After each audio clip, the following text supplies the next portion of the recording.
Yo, what's up guys? My name is Steven and this is your Sweat Squad. Let's go to the intro.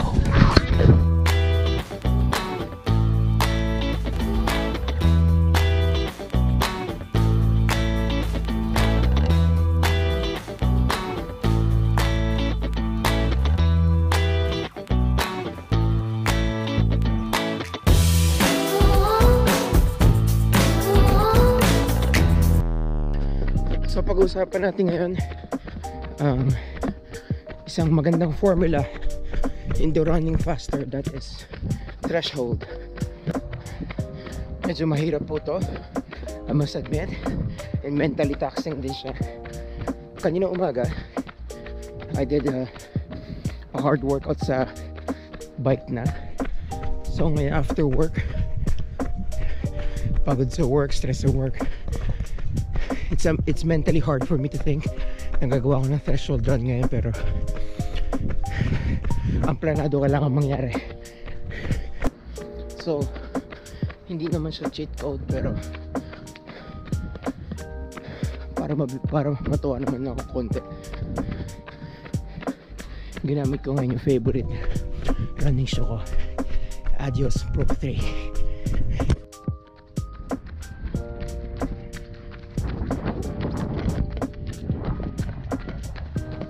So what is threshold? Threshold, lactate threshold. Ito yung percentage ng heart rate natin na 70 to 90% average. Approximately 70 to 90% ng ating max heart rate. Just below ng heart rate kung kailan hindi na natin pwede i-clear yung lactate. Ano yung lactate naman? Lactate is the burning sensation sa legs mo when you're running fast. And kung hindi kaya i-clear ng katawan natin yon, nagiging lactate acid. Yun yung mismong burning sensation sa legs natin. It's important na i-training itong lactate natin, ng katawan natin, na i-clear yung lactate by running below, just below ng lactate point natin. Spoiler alert, masakit to.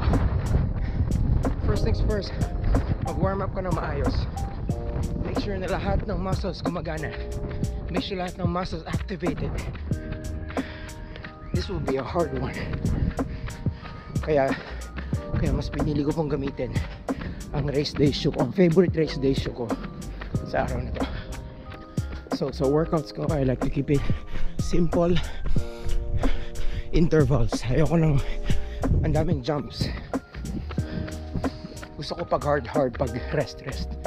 So ngayon, 2 sets of 13 minutes at my lactate threshold, 70 to 90% of my heart rate. In my case, ngayon ang lactate ko is 4 minutes 10 seconds per kilometer. Now, paano mo malalaman ang lactate pace mo? Approximately 20 seconds slower than your fastest 5K pace. First set, here we go. 4:10.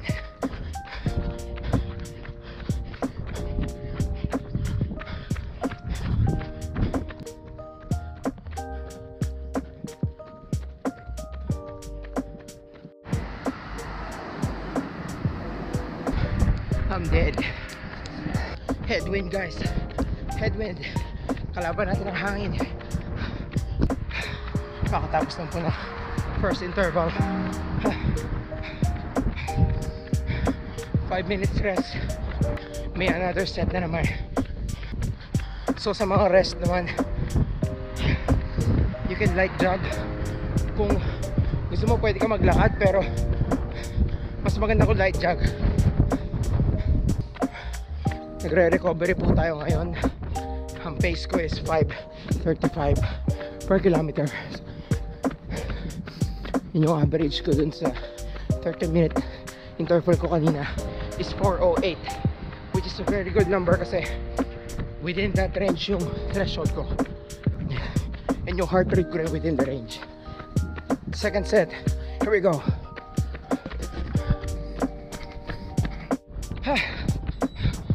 3, 2, 1.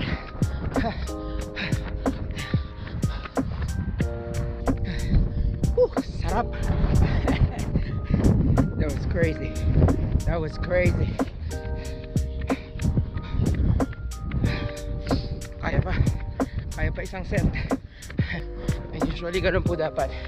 Just because we can still do another set doesn't mean we have to. Dapat unti-unti lang natin nilalagyan ng training stimulus ang ating katawan. Kasi we can only get stronger if we can recover from the training we did. Kung hindi mo kaya mag-recover sa training na ginawa mo, it's useless kahit tinamaan mo pa yung malupit na sobrang bilis ng paces. If kung aabutin ka ng 1 week to recover from it, that's useless.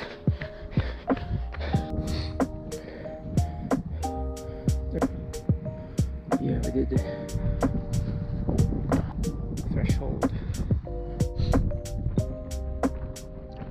So after ng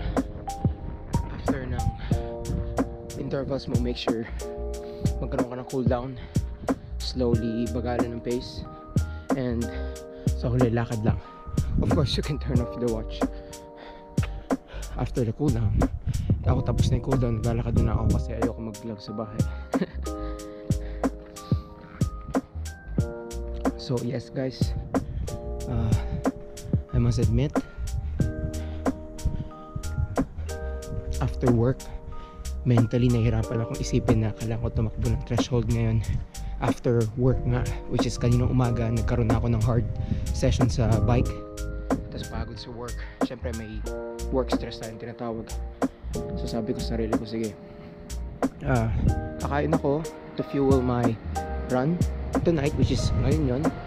And lalagyan ko na ng isang bagay na gusto ko, which is to use my favorite shoe. Ayan po yan.